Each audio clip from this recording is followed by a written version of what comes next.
And welcome to Let 'Em Talk. I'm Paul DiRienzo. We got another great show in store for you. My guests, Maaja Duesberg Roos. Maaja. Maaja. Thank you. I have to learn Estonian. That's right. You'll teach me tonight.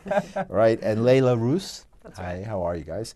And we're here to talk about 100 singers honor the 100th anniversary of Estonian independence, which is really cool. All right. So I like any country that has 100 years of independence in this world, that's hard to achieve. Yeah. Right. 100 years of direct independence. Where is Estonia? Estonia is the top of the Baltics. So you've got Estonia, Latvia, Lithuania, very close to Finland, an overnight boat ride to Stockholm. But it's not Scandinavia. It's not Scandinavia. It's very proudly Finno-Ugrian. Not related to Russia, not even related to the other Baltic countries. It is Finno-Ugrian. Wow, cool. So it's its own. How many people live in Estonia? About, Well, what do we say? About 1.3 or 1.4 million. Wow, a small country. In between all these large nations. So 100 years of independence. That's 1918, right after World War I. Connection there. I'm making a connection in my mind now to international politics and history. What is the significance of that 100 years of independence? Briefly, just a brief. Very briefly. Okay, so we have been dominated by, by the Danes and by the Swedish and by the Germans and of course by the Russians. That is the worst. And Estonia then had this wonderful flowering of independence in 1918. And in those years of independence until the Second World War, it flourished as a most extraordinary European country. Culture, music, literature, you name it. Amazing. Right, and then it was the horrors of the Second World War. Yes. And then after that, part of a republic of the Soviet Union, right? Actually absorbed into it. Absorbed it, yes. We didn't recognize it. The United States, with other nations, some other nations, never recognized the annexation of Estonia. And how did Estonia get unabsorbed? Well, when Gorbachev and the Berlin Wall came down, and then eventually freedom in 1991 came to But you don't consider 1991 till now independence, but 1918 till now yes, independence. Re-establishment of independence. The re-establishment, yes. Yeah, we consider it now independence. 100 years. Yeah. Okay, so it's 100 years Yes. with all that stuff that happened in between. Exactly. Right, yeah, but yeah. basically 100 years of independence. And before the 1918, what was Estonia? Well, it was a continuously occupied. By these other countries, By these one, other one countries. before another, Yes, depending on yes. who was the emperor, the czar, the king, or whatever. Exactly. And yet to have a language that is so unique that would survive almost 1,000 years of occupation, and to carry the culture forth with its music, that's really what it was. It's music that defined Estonia throughout all those years, and also coming back into independence in the early 90s is something called the Singing Revolution, in which people demonstrated peacefully against the Soviet regime through singing patriotic Estonian songs that were forbidden.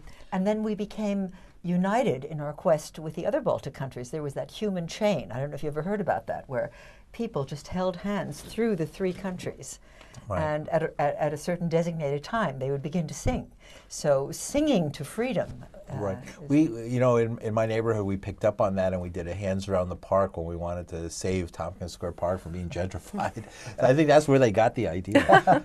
Great. So we're going to play a 5-minute video of the singers, right? And then Yes. we're going to talk about that. All right. We'll focus on that more. I'm fascinated with the politics and the history, but let's talk about the singing. So let's go to the video, and then we'll come back right after that.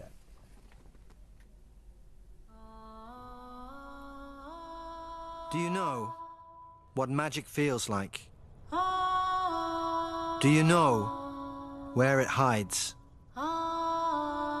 Is it flying in the blue sky? Is it hidden in the dark soil that grows the flowers? Or is it in the northern breeze? It actually hides in all of them. Let me explain it to you.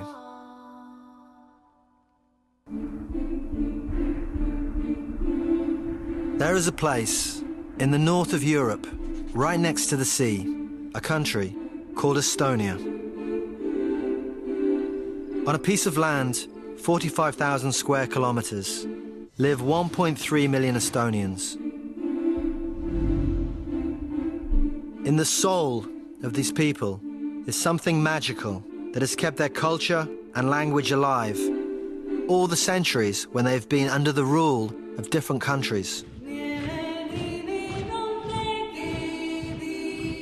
This magic has survived slavery, genocide, countless wars and aggressions. This magic is the only thing that no foreign ruler could take away.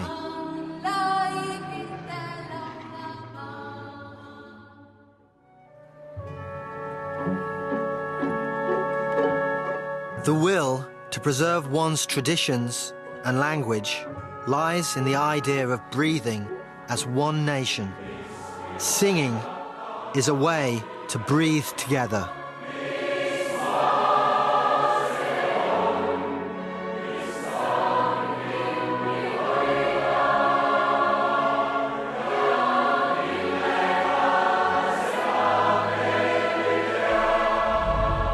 It was when Estonia was under Tsarist Russia that the tradition of the song celebration was born, along with Estonia's national awakening. The first national song celebration was held in the summer of 1869. A gathering of 845 singers has grown into a 150-year-old tradition, bringing today together 30,000 singers and 70,000 spectators.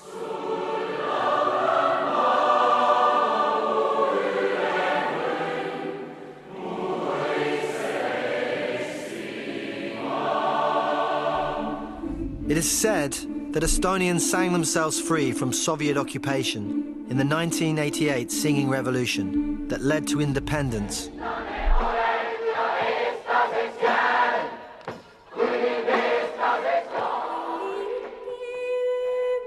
It was in the songs where Estonians hid their love for their country, their longing for freedom. Singing together kept our souls alive. It is the act, coming together, singing the same songs, which is not merely singing, but over the years has become breathing together.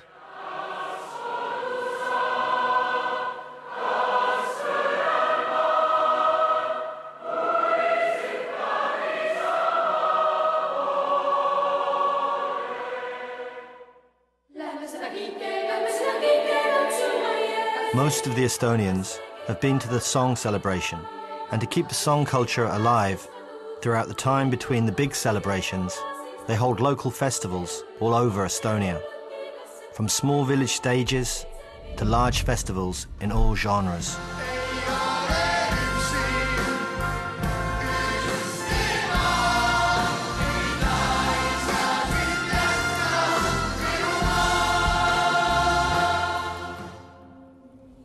And it is in this breathing together where the magic happens. It is a feeling. You stand in the middle of thousands of people who sing with full pride. You might not even understand the lyrics, but you will know nevertheless. You will be overwhelmed and never forget that feeling. It's emotional. You're just in it and so much emotion around you. This is what magic feels like.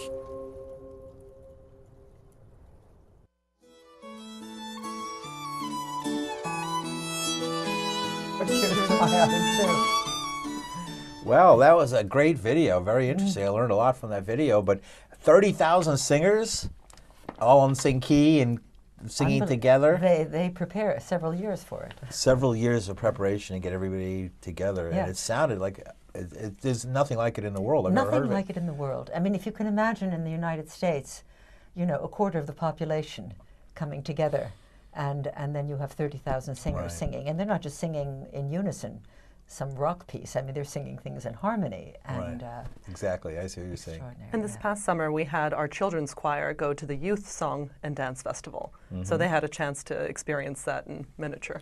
Oh, wow, a miniature. So let's talk about what you're having here, because Maaja Duesberg Roos and Leila Roos are here to talk about 100 Singers honor the 100th anniversary of Estonian independence, and that's happening right here in the United States, Sunday, April 1st at 2 p.m. at Lincoln Center for the Performing Arts, Alice Tully Hall, which is at 66th Street. And tell us what's going to actually happen at this event on April 1st at Alice Tully Hall. Well, I guess as a preamble, you know, when Estonia was reoccupied by the Russians, then there was a big exodus. People tried to get to freedom, and they settled in Sweden, in Germany, in England, and came to the United States. But that song festival, the yearning for Estonian singing was still there. And so these wonderful Estonians in exile, so to speak, gathered again and would come together, maybe not 30,000 singers, but you could have 2,000 singers together. And it was at its best, I suppose, in the 70s, 80s, early 90s, and then, of course, various generations started to thin out. And so we thought for this occasion, for this 100th anniversary of Estonia, we would bring Estonians together again. So on this occasion, we have people, as we speak, people are flying in from Sweden and from Estonia and from Canada, from different areas, and we're coming together as 100 singers to celebrate Estonia's independence. And we are singing at Alice Tully Hall. It also being Easter, we are singing a sacred program. And so the music is mostly comprised of the Rudolf Tobias family. Rudolf Tobias has often been called the father of Estonian music. And his most famous, I suppose, person who was inspired by him is Arvo Pärt, as they would say in English. And so we are honoring him. He was also a contemporary of my mother's and grandfather, so we are also calling it 4 generations. Right. Tell us a little bit about your family, and you're the daughter, right? So Granddaughter. Granddaughter. I'm granddaughter, great-granddaughter. Yes. Great-granddaughter. Okay, great. 4 And generations. so 4 generations. Yes. Go back. Tell us about these 4 generations. So it starts with Rudolf Tobias, who died in 1918. I mean, sadly, he did not see that wonderful rejuvenation of Estonian independence.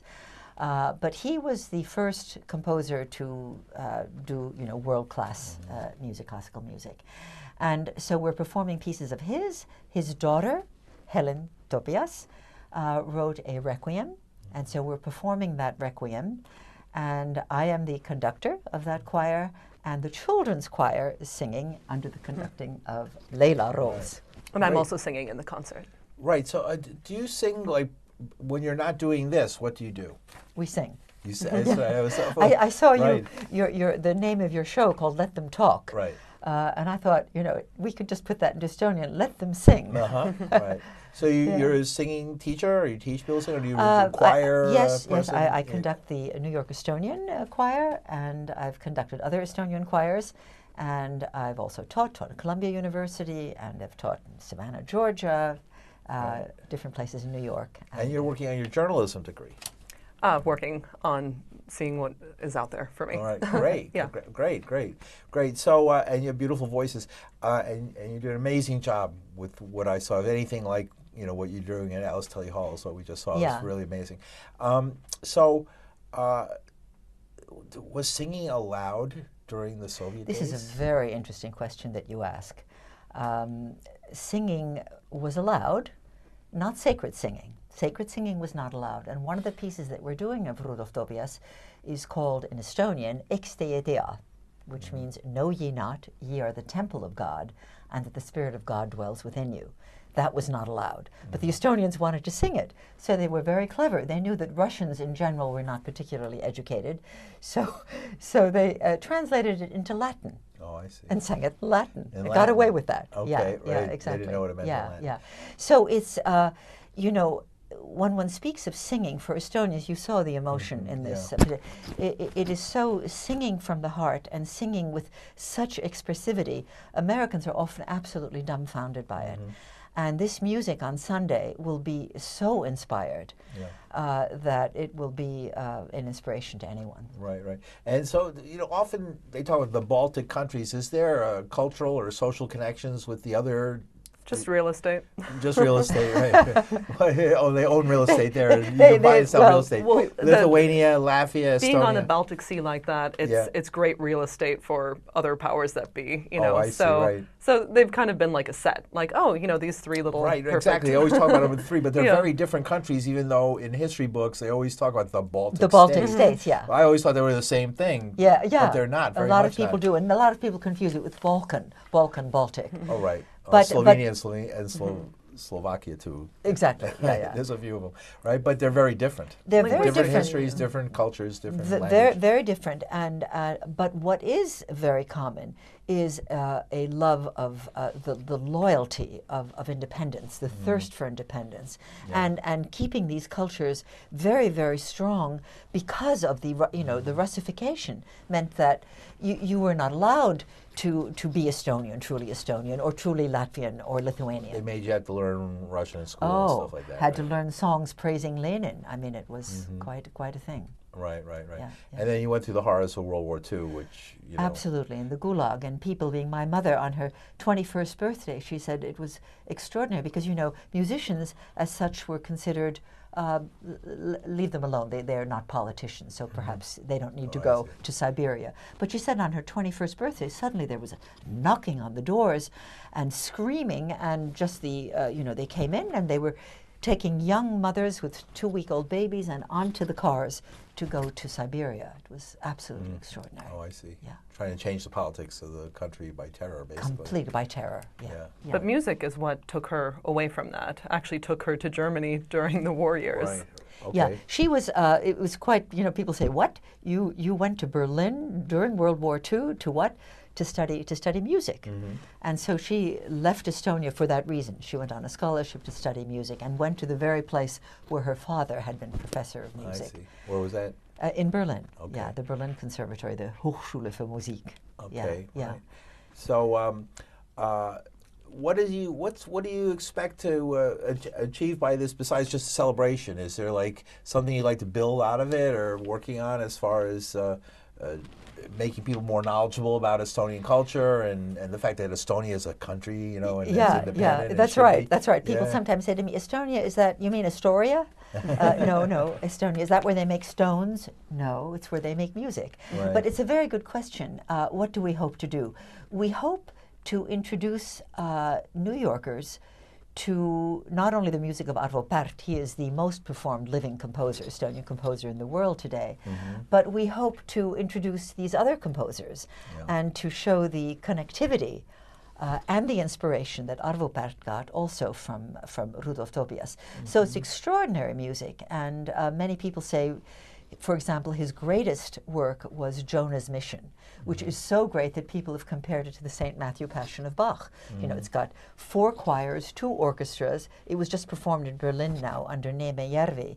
And it's an extraordinary work, which was supposed to come to the United States, but it's so big and so expensive to produce that, maybe now this will be a way for people to be interested in this. Right. Yeah. So let's talk about the language, the Estonian language. You said Finno-Ugric. Finno-Ugric. Yeah, Finno-Ugric. Yeah. Ugric, right? Yeah. And is that like the same as Hungarian, Magyar? Distantly, 2,000 years ago. Yeah. They're way back. Way back. And it's related to Finnish. And it's related to Finnish. Right. Yes. So it's the other language that my mother used to tell me. Hungarian is very unique language. Finnish, you would say Finnish and Estonian. Exactly. Yes. Oh, yeah. Very interesting. No, it's a wonderful language, and it's a difficult language. 16 cases. To the table, on the table, by the table, with the table. You've got to. And I've learned it by ear because I was, born after the war. And Leila, who was born in New York, speaks fluent Estonian. So it's a language that can be learned, but best learned by ear. And it's a beautiful language. Can you give us an example? You guys can communicate, talk about what you have for lunch or something. Oh, no. Me räägime, something more interesting. No muidugi leib on kõige parem asi. Jaa. Et ikka meie must leib ja siis meie sõbrad tõid seda siia. Aga kõigepealt ütleme, et elagu Eesti. Long live Estonia. And you see how musical it is? Kui me räägime muusikast, siis räägime Eestist, siis räägime kultuurist. I did bring up my lunch, so. Okay, good, very good.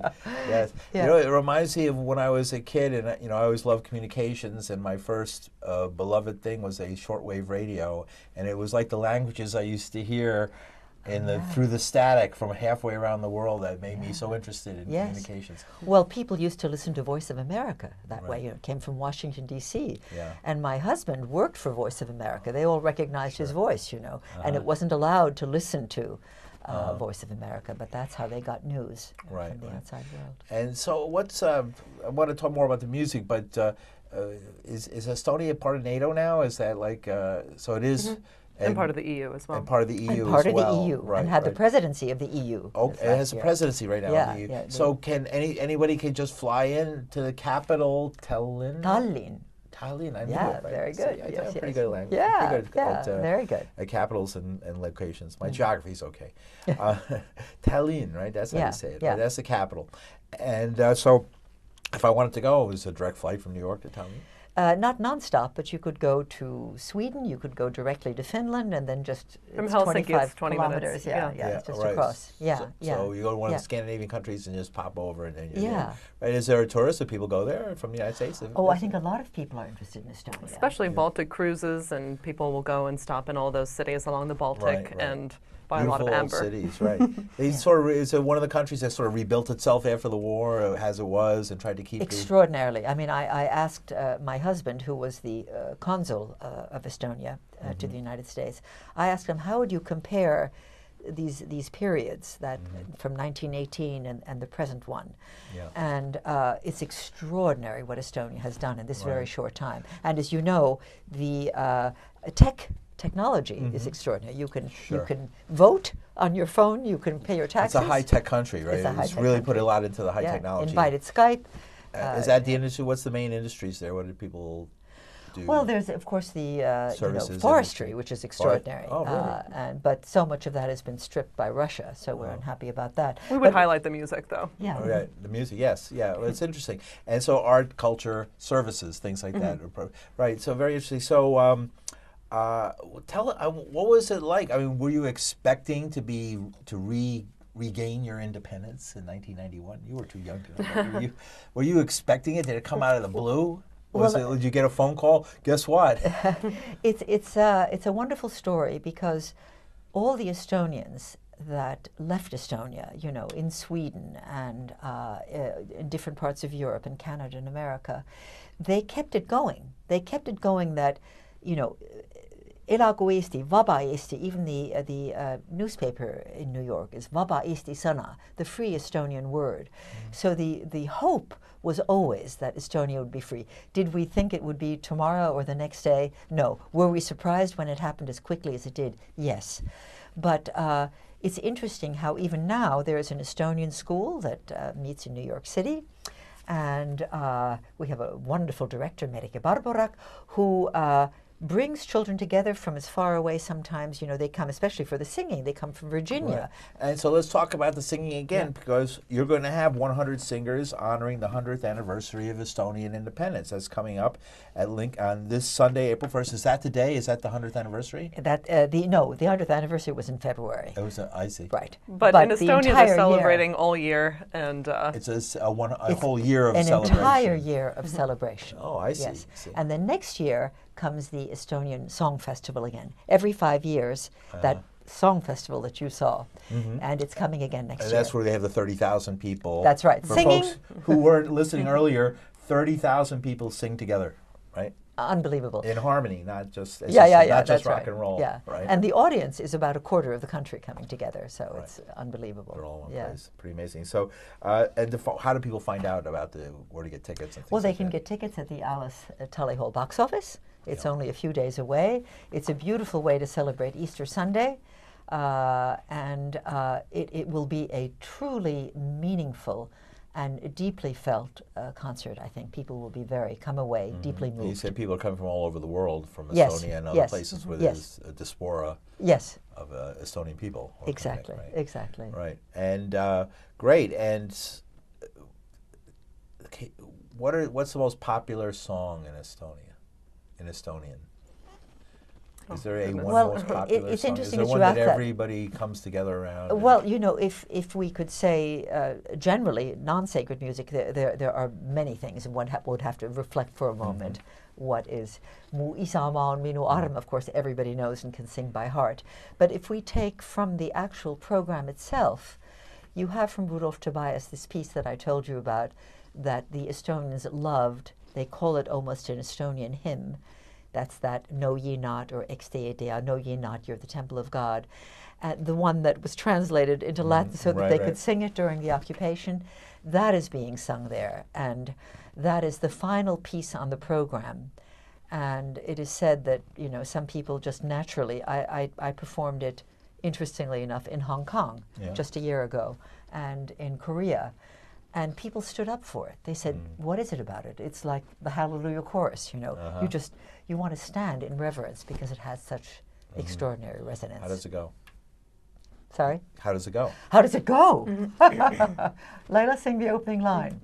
Ex Dea Dea, et Dea Jumala tempel olete. Beautiful. I'd join in if I could.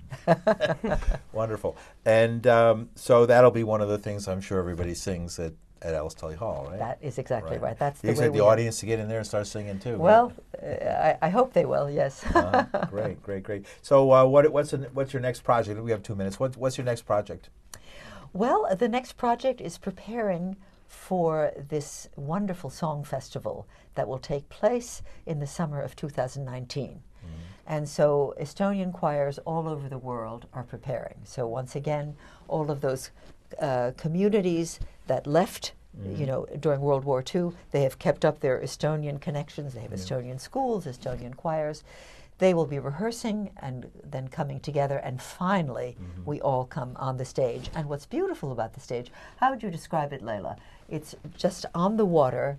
It is sort of carved into a natural cliff above. We saw it in the video. On the Baltic coast there, on the Baltic coast, yeah, right. Exactly. Okay, great, wonderful. Yeah. Good for you guys. All right, any last minute, why don't we, you know, anything you want to sum up about your experience as an Estonian person in America who works on these issues of reestablishing your country? What would you like to add for people or have them to come away with? Right.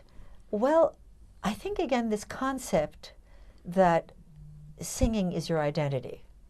And it's not just singing your favorite popular song, you know, that's on the radio, but that you are singing songs that have to do with nature, songs that have to do with the identity of your country, and that are so near and dear to your heart. You saw small young children who were singing. You saw young people with tears down their eyes. I mean, what is that all about? I suppose a country that suffers is a country that really stays close together and continues to see its identity. So in all these years, I mean, I brought Leila up. She was born in New York City, but couldn't speak English for the first few years of her life. Wonderful. Thank you very much. 100 Singers honor 100th anniversary of Estonian Independence at Alice Tully Hall on April 1st. Thank you so much. Thank you.